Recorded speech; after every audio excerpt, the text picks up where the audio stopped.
A nefarious mastermind known as the Maker utilized time travel to craft his perfect version of Earth by ensuring no one could rise as a superhero, except for his covert Maker's Council, whom he placed in charge of various global territories. In this altered world, a young girl, Hisako Ichiki, suffers from the relentless pursuit of a vengeful shadow that haunts her, seeking retribution for the suffering of Hisako's childhood companion, Tsubasa. Miraculously, Hisako discovers she possesses unique abilities that enable her to defend herself. She is not alone in this newfound power. When the shadow struck once more, a quirky yet kind-hearted girl, Mei Igarashi, also known as Maystorm, intervened, wielding powerful wind gusts to protect them. Following the encounter, the duo reunited during the high school entrance celebration. In Ultimate X-Men Issue 3, the narrative continues with Hisako, Mei, and a boy engaging in a traditional Japanese spirit board game, Kokuri-san.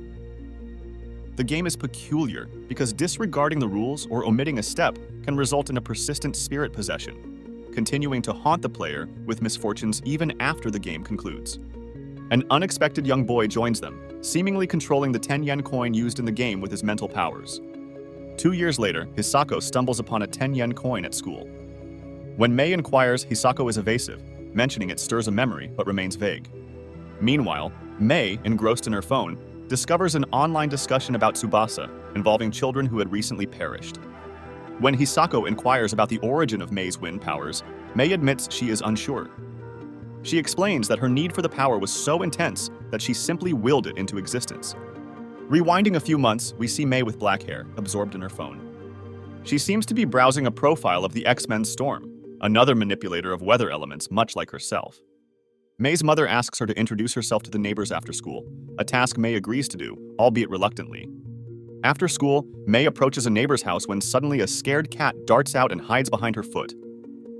The outline of someone appears behind a door, asking about his cat that has just escaped. It turns out to be the boy from the previous issue, perhaps a friend of Tsubasa who has been mysteriously troubling Hisako via a spirit. Mei introduces herself and tries to return the visibly terrified cat to the boy. The boy snatches the cat from her, and in its panic to remain with Mei, the cat scratches her arm. Mei returns home, and as she falls asleep, we observe the scratch on her bandaged arm darken and spread across her arm, while a shadow seems to watch over her. Mei is awakened by her parents' loud argument.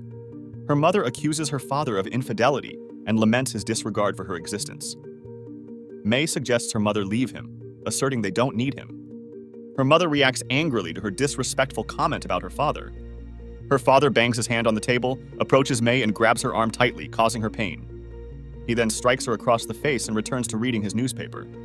Enraged, Mei accidentally releases a fierce storm of wind and rain inside their house. Alarmed, Mei's mother questions what triggered the indoor storm and what has altered Mei's eyes and hair. Declaring that he won't tolerate punks like her at home, her father kicks her out of their house.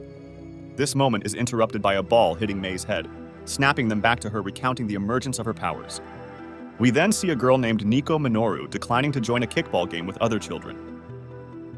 Mei comments that Nico's parents are real psychics. After Hisako returns the ball to the other girls, Nico looks back at Hisako and Mei, causing Mei to challenge.